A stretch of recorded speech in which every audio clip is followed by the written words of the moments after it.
Hi everyone, thank you for joining me. I have with me today Myra MacDonald, who is a Scottish journalist and author. She's an expert on South Asian politics and security and has written a few books on the subject. Myra is one of the finalists for our Witold Pilecki International Book Award in the category of the Special Prize for War Correspondents for her book, White as the Shroud, India, Pakistan, and War on the Frontiers of Kashmir. Hi Myra, thank you for joining me.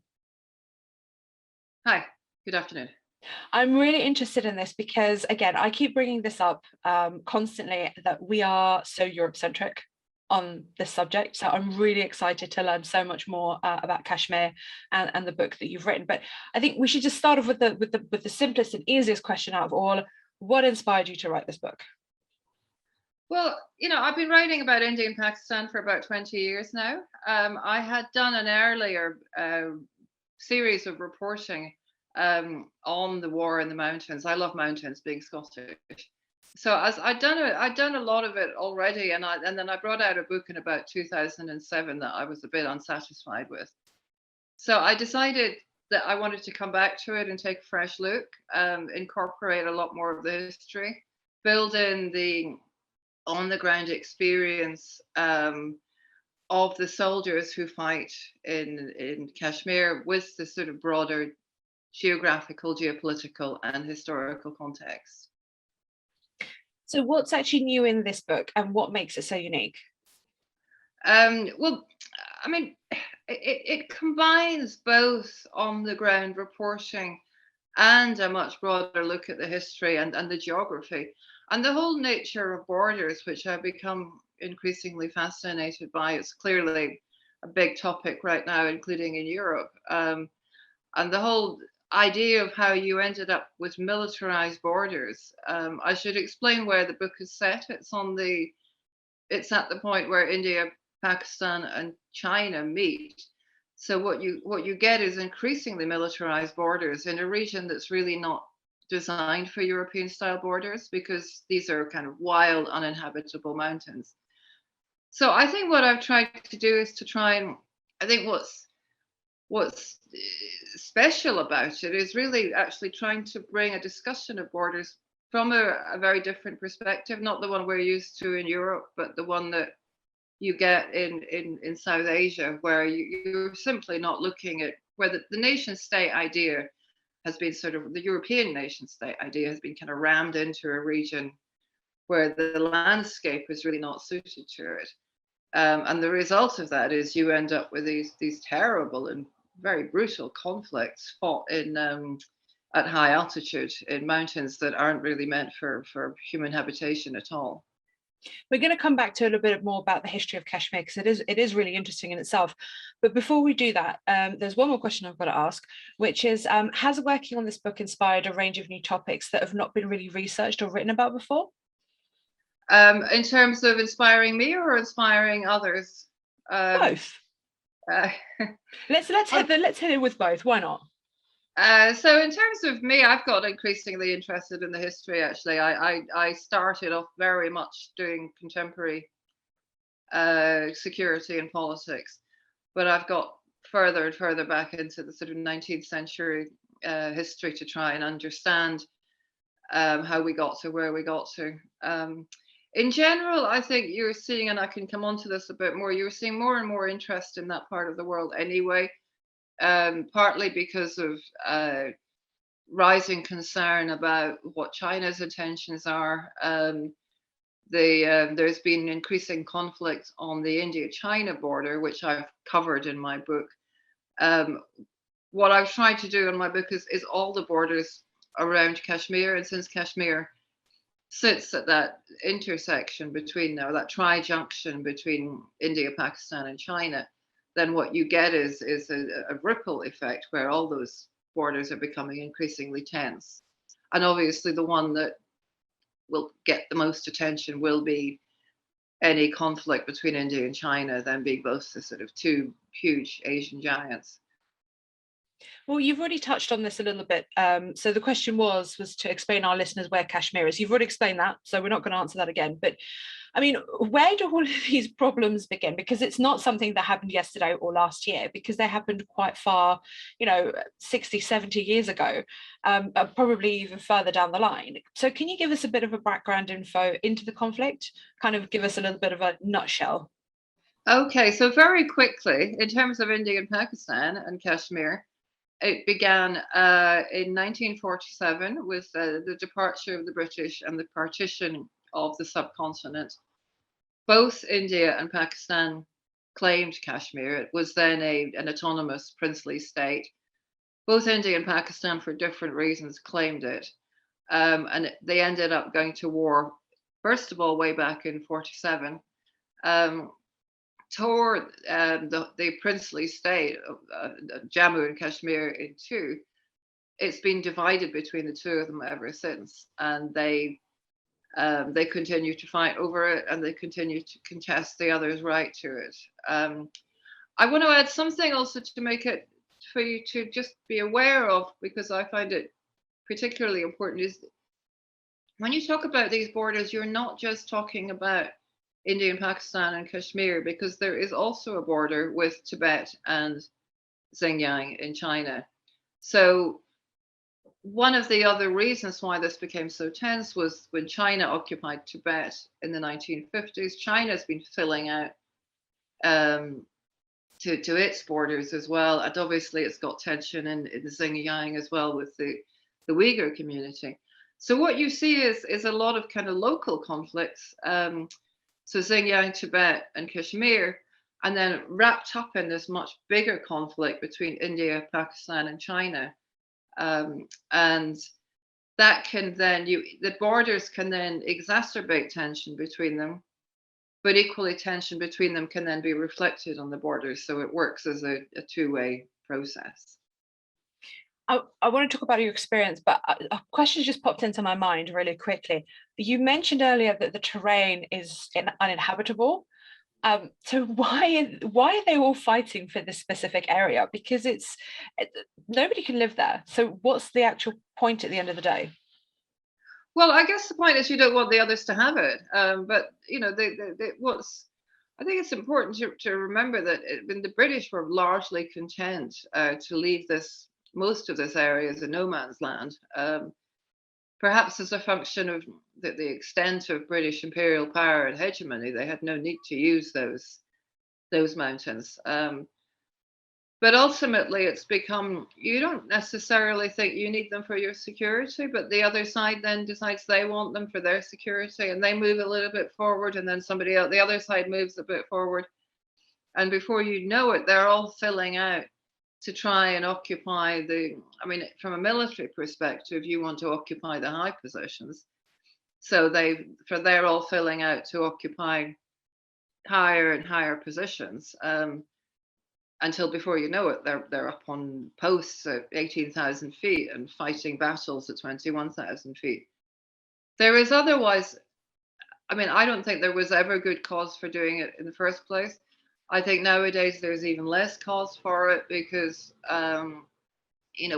with modern satellite technology, high-tech precision weapons, occupying a high mountain or a rock in the middle of nowhere, it really doesn't make that much difference. It's a very, very old-fashioned way of doing war, almost kind of like World War I type.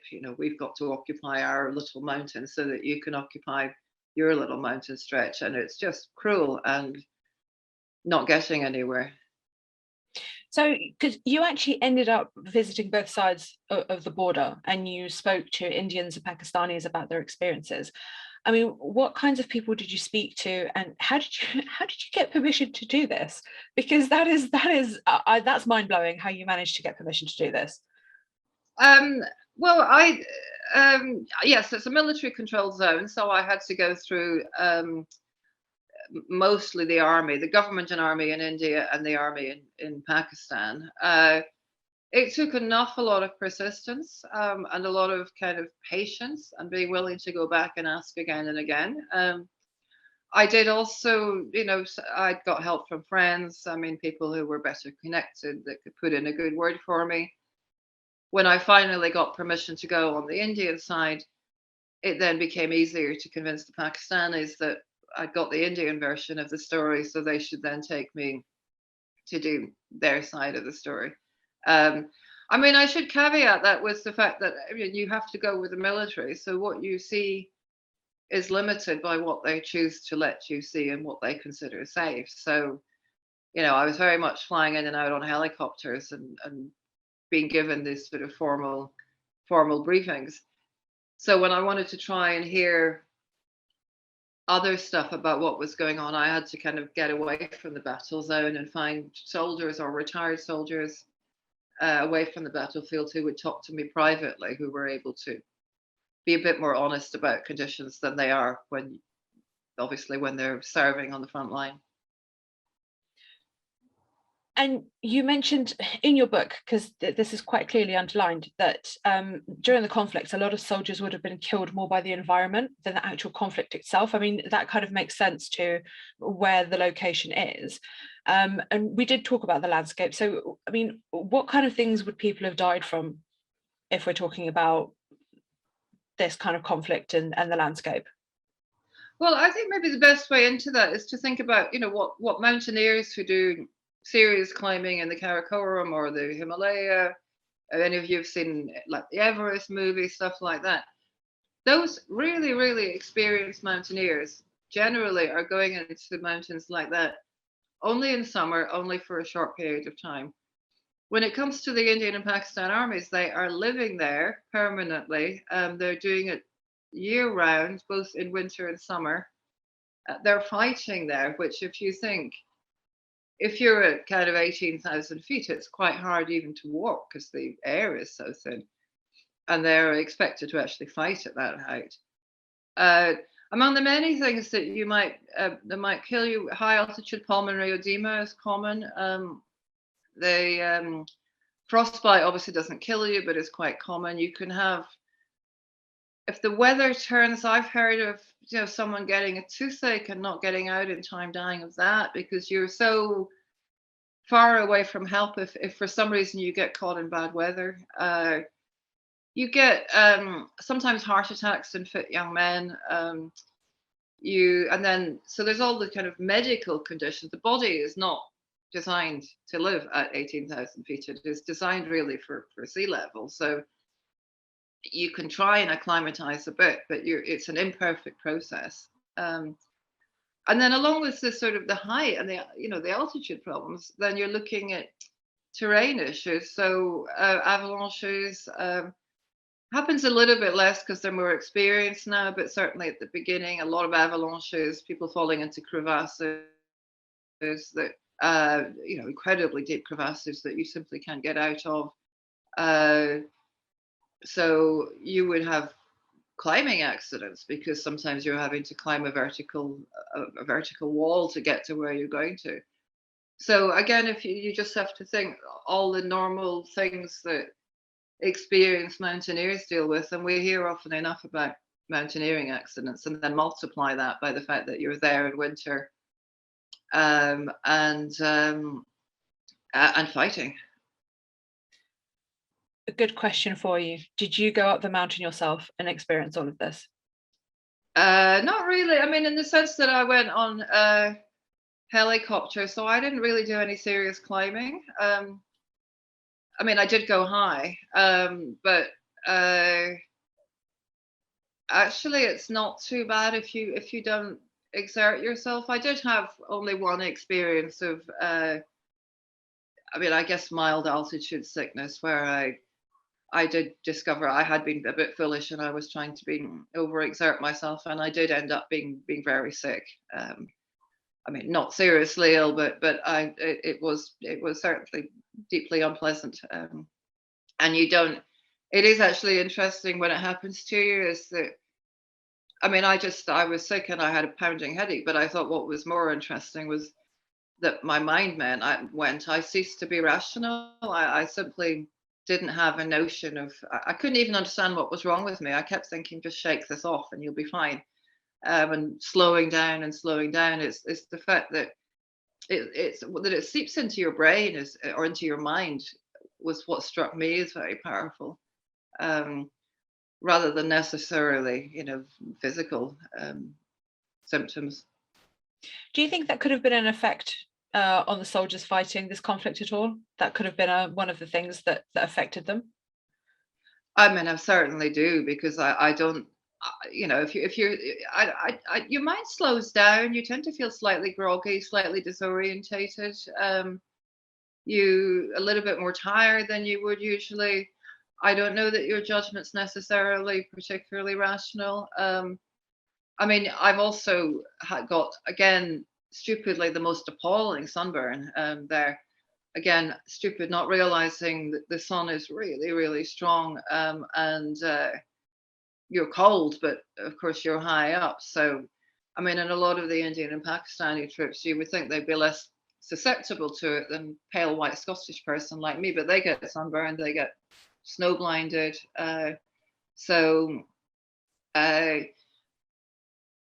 Yeah, and of course the other thing about altitude is distance looks different. So things that look nearby are actually much further away. So I think it certainly does affect your perception that you're trying to get somewhere. You realize that it takes you much longer than you expect to get there, because even your visual perception is skewed of distance and height and conditions and so on. So rounding this off, because I'm going to ask a question about something a bit more modern and the current situation today. So we have a part of India that's up in the northern part on the tip that's, we've got border problems. So for example, India claims that it's theirs, Pakistan claims that it's theirs, and then China also gets involved. So there's a huge mess. The question is, I mean, the situation, is it any better now? And do you think it's going to stay stable if it is stable? I don't think it is particularly stable. I mean, there was some very bad fighting on the India-China frontier just last year. It was amongst the worst in 30 years. So it feels actually quite unstable. China's obviously going through a change in its political outlook, as according to India, it's pushing forward for more and more forward. And then all that's wrapped up in the broader geopolitical issues of the US and China becoming more hostile to each other.